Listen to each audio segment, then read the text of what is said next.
What's up, and welcome back. I am getting an opportunity this year by turning down. I'm like actively not watching shitty movies, like just for the sake of reviewing them. Like there's some like Magician's Elephant movie on Netflix. I didn't care about it. I saw somebody review it, and I was like, nope. And I just kept watching older movies and talking about them. It gives me a great chance to review movies that have sequels. Apparently, we made a sequel to everything in 2023. So, I have a lot of movies to put reviews up of on this channel. And this one is Shazam. No, I didn't turn it into anything. I thought maybe, thought I was gonna turn there for a second. So worried I was the champion. I'm a blind film critic, so I watched this with audio description on HBo MAX, and this was not my first time watching Shazam. God, I hope I don't have a hard time saying Shazam the whole time. Anyway, yeah, it's my second time. I don't think I've seen this. I think I saw this once. I kept remembering, I kept asking myself, I was like, how did kids get their powers? I didn't remember the answer to the question, so I don't think I've seen this movie a lot. Because I was like, I know they get powered, but how? How do they get powered? Because I remember the final fight had like all of them. And I was like, how? Where did we get to on this? Second time through, pretty great. I don't think I really have any problems. I looked at things that I had heard other people talk about, like the difference in between the actors, between like kids and then when they Shazam their way into an adult, and how much different it really is. I think it's seen most in the youngest kids. When they transform, the younger the kid is, the harder it is for them to feel like their character. But there are portions of this film where it's pretty obvious that Zachary Levi is trying really hard to play Billy Batson. Because the kid shouldn't have to work that hard because he's just being a kid.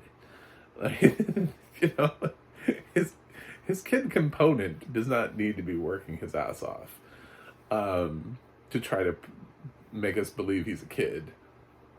He is one, so it comes from Zachary Levi transforming into, you know, that we have to get that feeling. And there are some moments easily where I'm like, yeah, I feel like, and then there are some moments where I'm like, I don't know, I feel like that's just put in there, but whatever. It's fun. It's cute. The ending credits are super fun.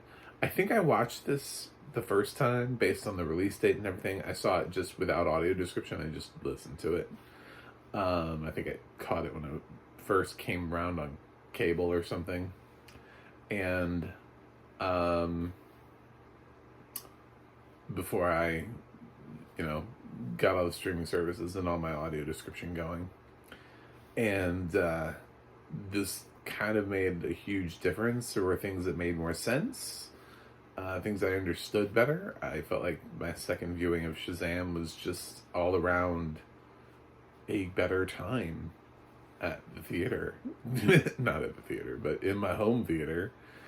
I still don't think he's a great villain.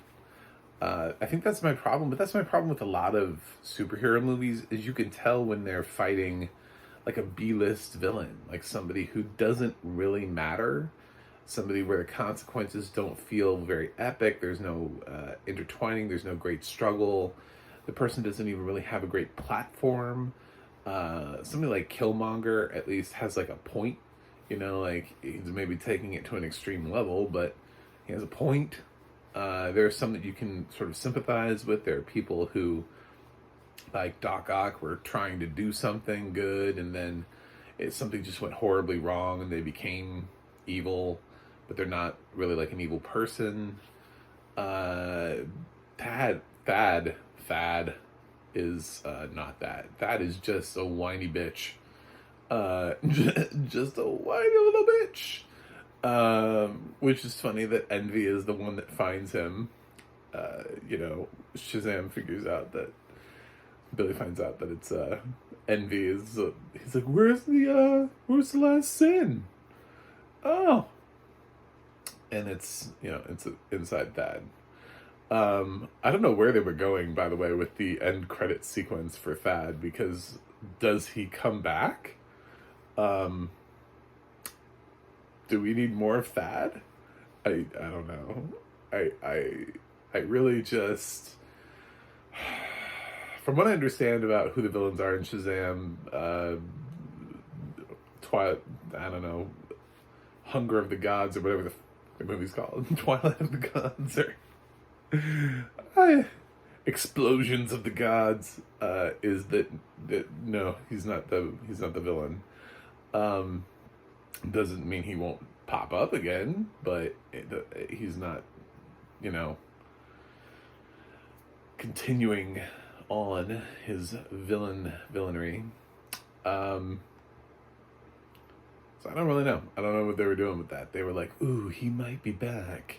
And then they were like, fuck, he's boring. We're not going to bring him back. So, I guess. The cast is great. The kids are great. The set pieces, I like that it's a fun movie. It kind of takes place locally. It feels like Shazam is just a superhero starting out. I always find these films interesting when they take place in universes, and I'm starting to feel this more and more with the MCU. Every time there's like this catastrophic world event type thing, like somebody's trying to like take over the world, and like it's only left to like one of them, and there's no crossover or anything like that. It feels so weird to me.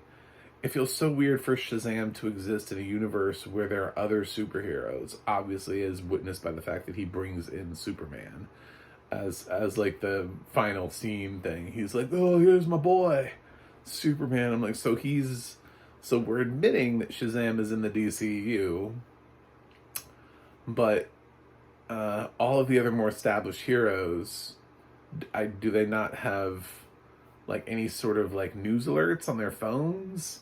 Like nothing. They've got nothing going on. They weren't paying any attention to the news. Nobody was reporting that there's some crazy guy and this stuff is happening, and nobody decided, hey, we should go help that out. We should go fix that. I mean, Superman especially is like faster than a speeding bullet. So it feels like, but I feel this with Marvel films too, that they're becoming more and more like, how are these things happening? How are these big things that could destroy countries and worlds and create war happening? And then we're left to like one hero, just because that's the title of the film.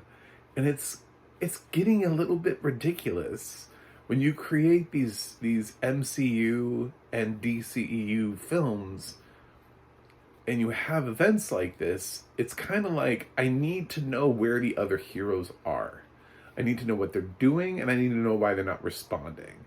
Because when you introduce a ton of other heroes and none of them show up to something like this, it's very suspect. And it's starting to pull me out of these movies. And I love comic book movies, but these films with one hero, I don't think I can do them anymore, because they've shown me so much of these films where they're like, oh yeah, we have all these other heroes, they're all linked, but nope, you just get this one. And it's not like Superman knew Shazam was gonna like make his entire family into Shazam's.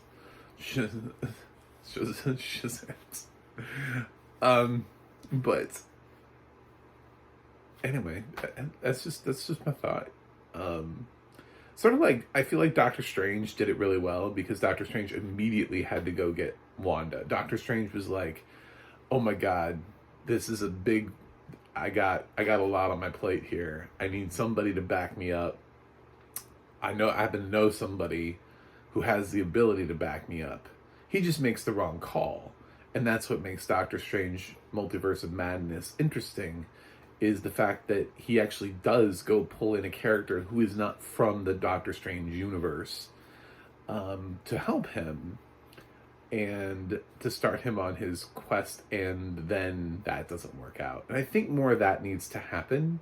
I don't think we have to stop being in these franchises. Now, off-planet ones, fine. I know Guardians of the Galaxy, they're going to leave the planet. They're going to go off somewhere. It's going to be great. Fine. They're going to be somewhere where all of the Earth heroes, I'm not going to be expecting, where's Hawkeye? Why didn't Hawkeye get off world to be able to help out? But no, for the rest of it, it's like with these DC and Marvel kids, you gotta have them. We have to. I have a feeling Shazam is just the Shazam family again. And it's probably something epic too, where there's some, city that's about to be destroyed, and you're just like, where is everybody? Where the fuck is everybody? And it's, I can't, I'm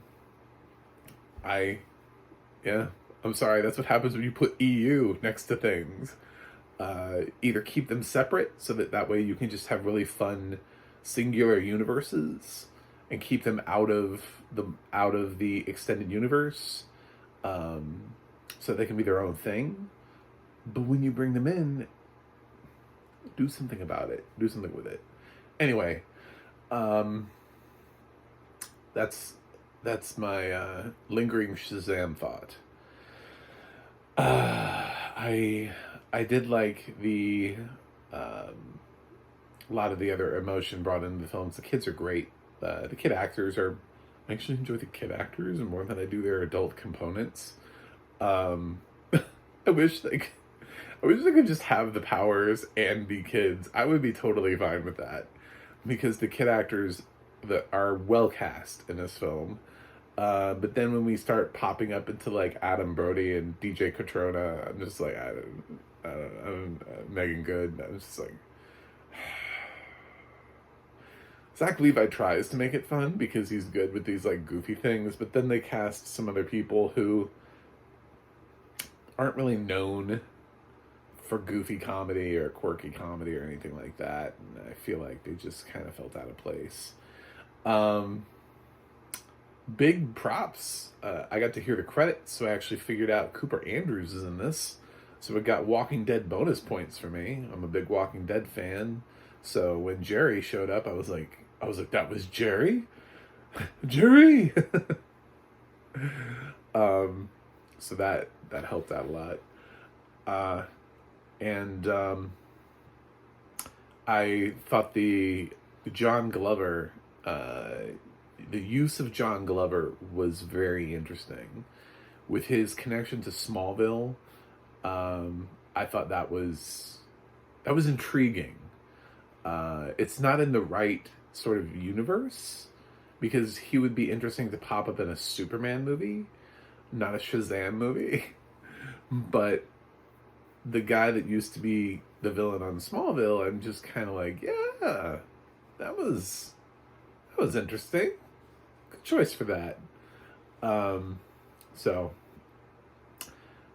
just kind of a little, I feel like it's an Easter egg no matter what. No matter if you cast John Glover knowing he was in Smallville, knowing he's already sort of graced his presence with the DC universe, it's kind of a little bit of a nod, whether you want it to be or not, whether that was the intention or not, you're nodding to Smallville. So anyway, Shazam's a really fun movie. I had a good time. I don't know that it's my favorite film. The pacing is fine. I just, the only thing I have a problem with is the villain. I just feel like Mark Strong's villain is not well fleshed out. I didn't really care. He's just kind of like a douchebag. Like, he opens the film. We get to see like his character as a kid, and the whole thing with the 8-ball. I don't know. I just hated everything about his character, but not because of a villain way, but just because of the way he was established. He's just poorly established. The film just drifts away from him, and then he comes back and he's just an asshole. And it's why. um, so, for Killmonger, somehow they were able to make it work. For this guy, he's just like, I don't even know what his end goal is. I don't know what is it just to, because he already got what he wanted out of his dad. So so he gets the champion, then what? Like, the film doesn't really specify any of that. He's just he's a really shitty villain, but I love the rest of the movie. So I'm gonna, and the audio description on this, by the way, is really pretty good. There's a lot of like symbols on the doors. And like I said, I watched this the first time, I know, without audio description, and then the second time with. So I did feel like I was enjoying more. I like the credits. They're cute little things that they're doing with Shazam and all of the references. And he goes and steals the Batmobile from Batman, and just further referencing the fact that we're in the DCEU. He literally has a Batarang in this film. I mean, they are in the DCEU. They're not hiding it that Shazam is in there. I do think that James Gunn should keep Zachary Levi and his kid counterpart. I don't want to say the wrong kid because I know there are like multiple ones and I can't remember which one lines up with which. But yes, I think he's worth keeping. I think he was good. I think he's well cast. Just because one of the sequels doesn't work, if you think the Shazam sequel isn't good, I've heard more people like the Shazam sequel than the Ant-Man sequel this year. So, but it's making less money. So if you have a problem with Shazam sequel, take Zachary Levi out and float him around into the other movies. But don't fire Zachary Levi. He's actually the best. Him and the kids are the best thing about this film. I don't know what happens in the sequel with writing and everything. I'll find out whenever it comes to HBo Max. But don't fire Zachary Levi. Come on, dude. Just James Gunn, stop. You're not that good. You can't reboot the whole thing. That was the problem. That was what Zack Snyder thought. Zack Snyder thought, he was like, I'm going to erase the board. Do everything my way. No. Not everything needs to be erased. You need to fix what's broken. And if it's not, there's a reason why we say if it's not broken, don't fix it. And this isn't broken. So, I'm going to give Shazam an A-. So, thanks for watching. Thanks for subscribing. If you're not a subscriber, please click that subscribe button so I can keep moving on up. And I have a website, MacTheMovieGuy.com. You can go to the audio description project, adp.acb.org. It'll let you know what has audio description and where you can watch it. You can go to the ADNA.org and you can look up any movie or TV show and see if it has the narrator listed for you. And you can follow me on Instagram or Twitter at MacTheMovieGuy. And I will review something else for you guys and then see you on the other side.